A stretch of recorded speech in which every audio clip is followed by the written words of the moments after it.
तो एक बार फिर से आपका स्वागत है आपके अपने YouTube channel book hive educators पर। और आज हम inserting missing number, inserting missing character का सेकंड पार्ट करेंगे। फर्स्ट पार्ट हम डिस्कस कर चुके हैं, उसमें हमने कुछ possible type of questions already discuss कर चुके हैं। आज हम उसका नेक्स्ट लॉट करेंगे।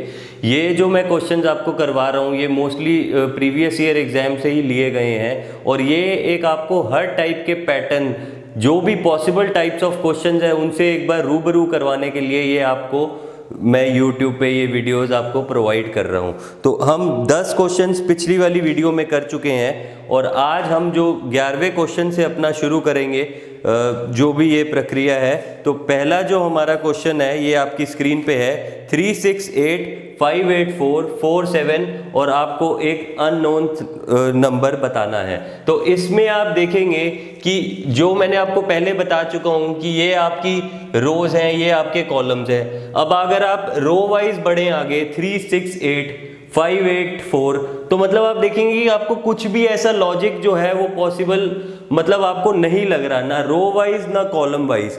ऐसे क्वेश्चंस में क्या करेंगे कि आप देखिए कि आप अगर रोज का एक सम निकालें 3 + 6 9, 9 + 8 17, मतलब अगर हम रो वाइज सम देखें तो रो 1 में जो हमारा सम है 3 + 6 + 8 = 17। इसी तरह रो 2 में 5 + 8 + 4 13 + 4 17। तो हमें ये लग रहा है कि कहीं ना कहीं जो रोज का सम है वो सब में सेम रहेगा, क्योंकि रो 1 में भी वही सम है, रो 2 में भी वही सम है। तो ये हम एक अपना लॉजिक इसको लगा सकते हैं, और इसी हिसाब से आगे बढ़ें तो हमें लग रहा है कि हमारे आंसर मिल सकता है। तो इसमें देखो आप 3 + 6 + 8 17, 5 + 8 + 4 17। तो इसी तरह अगर हम तीसरा रो देखें, इसमें 4 + 7 ऑलरेडी 11 हो गया है, और एक अननोन नंबर दिया है। तो हमारा जो मतलब 11 प्लस वो अननोन नंबर, हमारा आंसर होना चाहिए 17। तो इस हिसाब से हमारा अननोन नंबर जो है वो 6 आ रहा है। तो अगर हम ऑप्शंस में देखें तो सेकंड ऑप्शन है 6। मतलब आपने जल्दी, जैसे स्पीड ऐसे बढ़ेगी इसमें कि आपने ऑप्शन से वर्कआउट कर लेना है। आपने एक लॉजिक लगाया, वो रो 1 में भी लग रहा है, रो 2 में भी लग रहा है, और रो 3 में अगर वो लगाओ तो जो आंसर आपने सोचा है वो ऑप्शंस में है, तो वो आपका आंसर उस हिसाब से आपको मिल सकता है। Next question 3 18 7 28 71 35। अब इसमें देखिए, इसमें आपको रो वाइज कुछ भी लॉजिक नहीं नजर आएगा, इसमें कॉलम वाइज ही नजर आ रहा है, क्योंकि रो वाइज आप एनालाइज करो 3 18 7 28 71 35 एक प्रपोर्शन होना चाहिए सारे नंबर्स में। मतलब रो 1 के नंबर्स में, रो 2 के नंबर्स में कुछ प्रपोर्शन होना चाहिए। इनमें कोई मतलब आप कुछ भी प्रपोर्शन नहीं लगा सकते। लेकिन अगर हम कॉलम वाइज आगे बढ़े तो हम ये देखें कि 3 और 60, 3 को अगर हम मल्टीप्लाई करते हैं 20 से तो हमें 60 मिल रहा है। 18 को अगर हम मल्टीप्लाई करते हैं 6 से तो 108 मिल रहा है। तो मतलब आप अपना दिमाग उसी हिसाब से लगाना शुरू कर दो कि आप देखो कि 3 को 20 से करना है। अब इन दो नंबर्स को क्या करें, हमें 20 मिलेगा। अब देखो कॉलम 1 में अगर हम 48 में से 28 लेस करते हैं, जो कि हमारा थर्ड नंबर है, उसमें से सेकंड नंबर घटाते हैं तो हमें मिलता है 20। अब इसी 20 को अगर हम 3 से मल्टीप्लाई कर रहे हैं तो हमें 60 मिल रहा है। मतलब हमने इसका ऑपरेशन निकाल लिया है कहीं ना कहीं। हम देखें, अब दूसरे कॉलम में देखें, 18 को हमने 6 से मल्टीप्लाई करना है तो हमें 108 मिल रहा है, और 71 को अगर हम 65 से घटाते हैं तो आंसर हमें 6 मिल रहा है। तो 18 को 6 से किया तो हमारा आंसर आ गया 108। इसी तरह अगर हम कॉलम 3 में देखें यही चीज, तो कॉलम 3 में क्या हो रहा है कि अगर हम 7 को मल्टीप्लाई करते हैं 35 माइनस हमारी जो अननोन नंबर है उससे, तो हमें 98 मिलता है। 98 मिलना चाहिए। अब 7 × 35 - x = 98। अगर हम 98 को 7 से डिवाइड कर दें और यहाँ से 7 हटा दें तो हमें जो आंसर है 35 - x = 14 आना चाहिए हमारा। मतलब आंसर जो हमारा है वो 14 आ रहा है। अब क्या 35 में से क्या घटाएं? 35 में से अगर हम 21 घटाएंगे तो हमें आंसर मिल जाएगा 14। तो मतलब x की वैल्यू हो गई 21।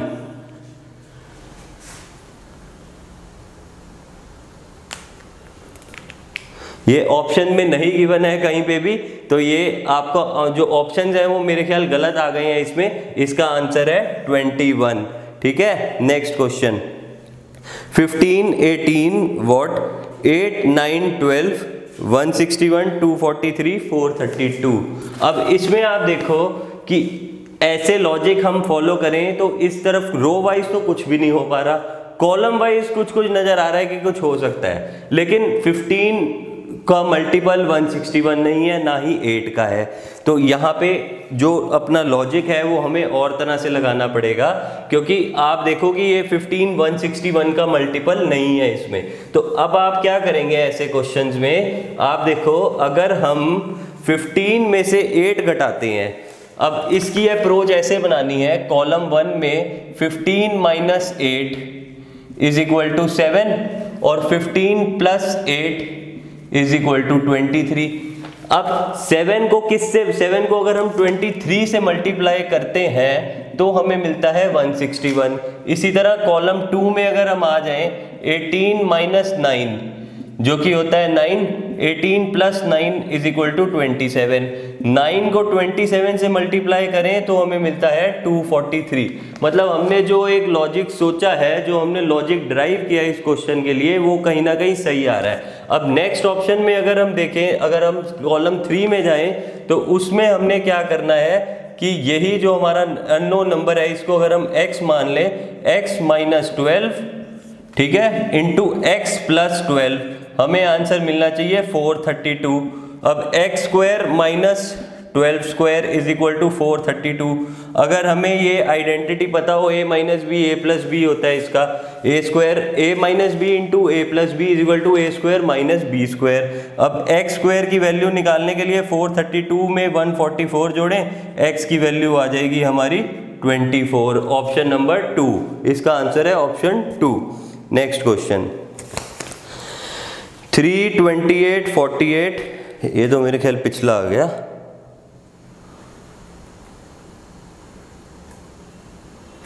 नेक्स्ट क्वेश्चन ये 3, 5, 2, 6, 8, 1। अब इसमें हमें 3 फिगर्स दी गई हैं, ये इनको फिगर ही रहेंगे क्योंकि ये आपकी एक रो और कॉलम का एक आपका सेक्शन नहीं है, इसमें इंडिविजुअल फिगर्स हैं। अब इन फिगर्स में 3, 5, 2, 6, 8, 1 एज सच कोई लॉजिक नहीं फॉलो हो रहा। 3 और 2 का कोई रिलेशन नहीं है, 5, 4 का इस हिसाब से कोई रिलेशन नहीं है, और 2, 6 का, 2, 3 का, 6, 8 का, इनमें कोई रिलेशन नहीं बन रहा। लेकिन अगर आप देखो जो हमारी पहली फिगर है उसके सारे नंबर्स हैं 3 plus 5 plus 2 plus 6 plus 8 plus 1, इनका सम कितना आ रहा है? 3 प्लस 5 8, 8 प्लस 2 10, 16, 24, 25। मतलब पहली फिगर के सारे नंबर्स का सम हमें मिल रहा है 25। इसी तरह देखें दूसरी फिगर में 2 प्लस 4 6, 6 प्लस 3 9, 9 प्लस 8 17, 17 19 और फिर 25। तो मतलब फिगर 1 में भी सम 25 है, फिगर 2 में भी सम सभी नंबर्स का 25 है, इसी तरह फिगर 3 में भी ये सम 25 ही होना चाहिए। तो अगर हम 9 प्लस 3 12, 12 प्लस 2 14, 15 और 7 22, तो जो अब अननोन नंबर है हमारा x, उसको 25 माइनस 22 इज इक्वल टू 3। अब देखो ऐसे क्वेश्चंस में हमने ये कैसे सोचा कि ये पूरे सम का, हमें पूरे जो ये नंबर्स है इनका सम निकालना पड़ेगा। इसमें क्या है कि आप जितनी प्रैक्टिस करोगे ना क्वेश्चंस की, आपका दिमाग उतना शार्प होता जाएगा। इनमें आप देखोगे ये क्वेश्चन में कुछ भी लॉजिक नहीं लग पा रहा। हम अगर 3, 2, 9 देखें कोई रिलेशन नहीं है, 2, 3, 2 देखें कोई रिलेशन नहीं है, 8, 2, 7 देखें कोई रिलेशन नहीं है। हम जब कंपेयर करेंगे तो हम कॉरस्पॉन्डिंग नंबर से करेंगे, 3 का कंपैरिजन 2 से और फिर 9 से, कोई सीक्वेंस नहीं आ रहा। अगर ये सीक्वेंस आ रहा होता तब हम इस हिसाब से सोचते, लेकिन ऐसे में कोई भी सीक्वेंस नहीं आ रहा।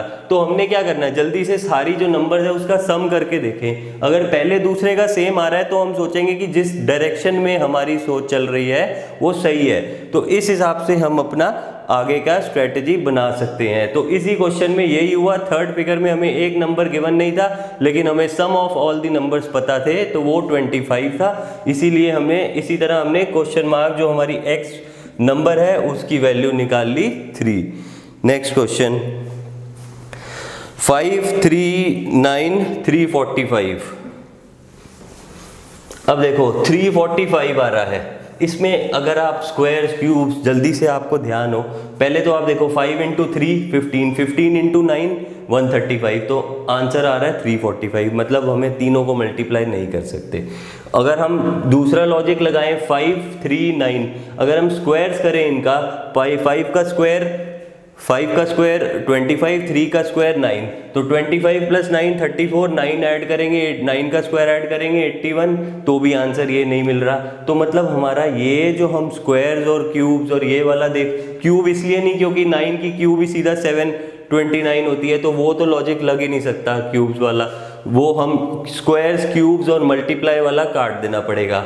अब लेकिन अगर हम एक ये चीज देखें कि 45 आ रहा है कहीं, ये 345 आ रहा है, 5 को 9 से मल्टीप्लाई करें तो 45 मिलता है, और 3 को किससे मल्टीप्लाई करें तो हमें 300 मिल जाएगा।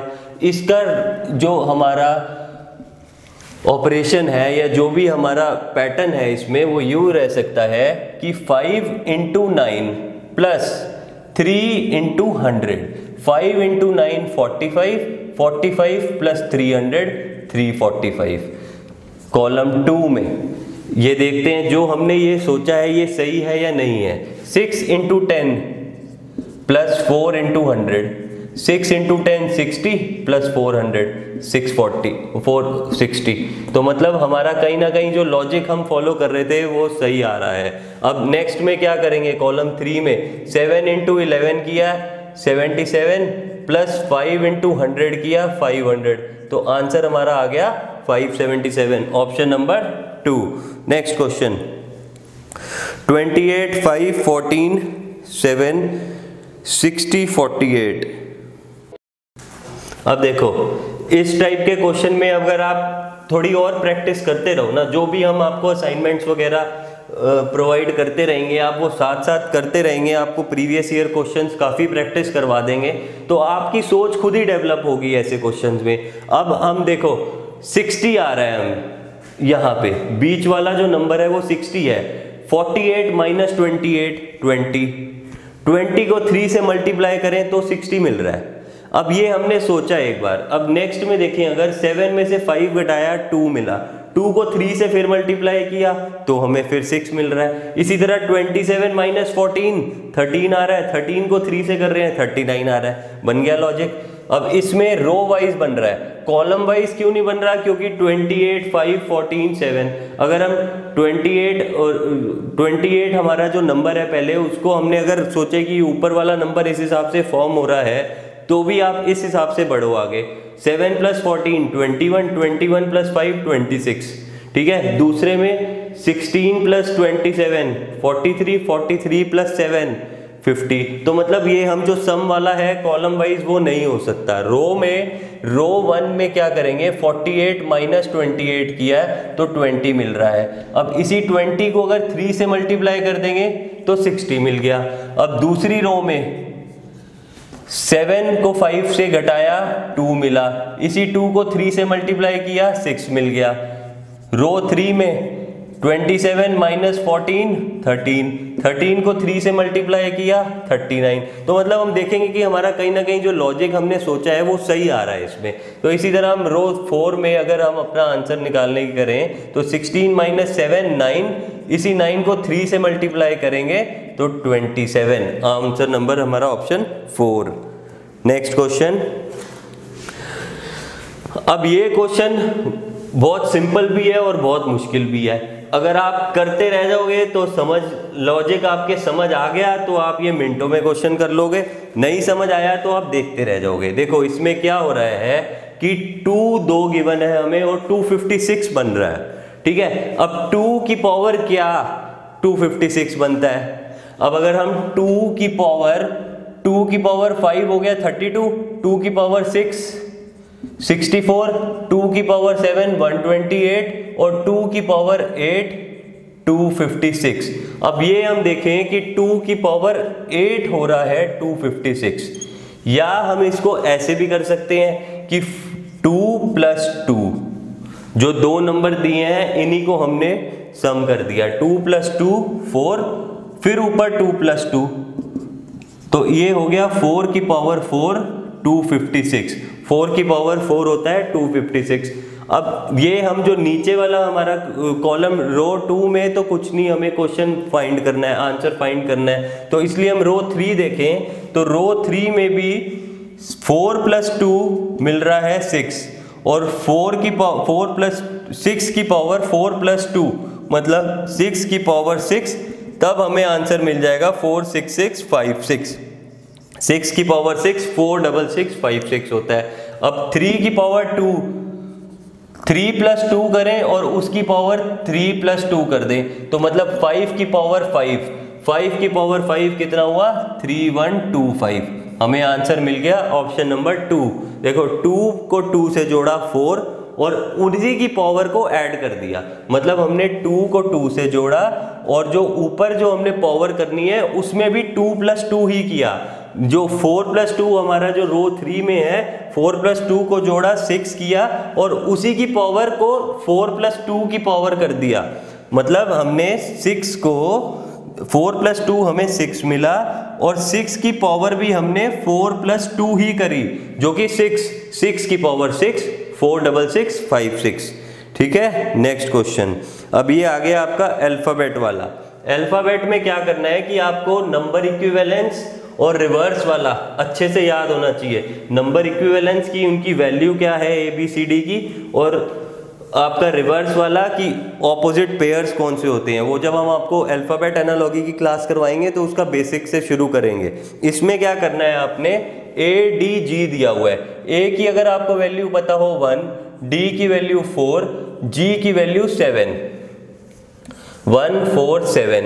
अब इसी तरह D की वैल्यू 4, I की वैल्यू 9 और N की वैल्यू 14, 4 9 14 +5 +5। अब I की वैल्यू 9, P की वैल्यू 16 और हमें क्या फाइंड करना है, एक दूसरा अल्फाबेट। अब इसमें देखो +3 मतलब हम देखें कि जो हमारा डिफरेंस A और D में है वही डिफरेंस D और G में है, इसी तरह जो डिफरेंस D और I में है वही डिफरेंस I और N में है। तो सिंपल सी बात है, I का वैल्यू है 9 और P की वैल्यू है 16, मतलब 7 का डिफरेंस आ रहा है। अगर यही 16 में हम वही 7 ऐड करें तो हमें आंसर मिल जाएगा जो है 720, मतलब 16 की वैल्यू +7 23 किसका नंबर इक्विवेलेंस है, W का। तो आंसर है हमारा ऑप्शन 2। Next question, AZBYCX। ये अगर हम अल्फाबेट एनालॉजी आप कर लेते हैं क्लास उसकी, तो उसके बाद ही आपको सिंपल सा क्वेश्चन लगता, इससे सिंपल क्वेश्चन आपको कोई मिल नहीं पाता। आपको अगर पता हो ऑपोजिट पेयर्स निकालते हैं, ABCD आप लिखोगे तो ABCD M तक और उसके नीचे N से लिखना शुरू कर दोगे तो आपको ऑपोजिट पेयर्स मिल जाएंगे। और आप जब देखोगे तो A Z का ऑपोजिट पेयर होता है, B Y का ऑपोजिट होता है, C X का होता है। इसी तरह आपने देखना है D W E V F U G T, ये सारे ऑपोजिट पेयर हैं। अब आप अगर पढ़ा हुआ होगा तो उसमें आपको H और S, H का ऑपोजिट पेयर होता है S। ये मैं आपको 1 मिनट में ये दिखा देता हूँ, D E F G H I J K L M N O P Q R S T U V W X Y Z। तो ये आप फाइंड करोगे तो H और S ऑपोजिट पेयर होते हैं। इसमें आप M के नीचे N आएगा और H के नीचे S, तो H S आपका ऑपोजिट पेयर है। ठीक है, तो ये थे हमारे कुछ पॉसिबल टाइप्स के इंसर्टिंग मिसिंग नंबर के क्वेश्चन। आगे भी हम आपको इंसर्टिंग मिसिंग नंबर की और भी वीडियोस प्रोवाइड करेंगे जिसमें प्रीवियस ईयर क्वेश्चंस के होंगे। ये एक आपका बेस बनाने के लिए आपको जो भी पॉसिबल टाइप के क्वेश्चंस है वो बता दिए आपको, और जो फर्दर वीडियोस में हम प्रीवियस ईयर क्वेश्चंस प्रैक्टिस करेंगे। तो तब तक के लिए थैंक्स।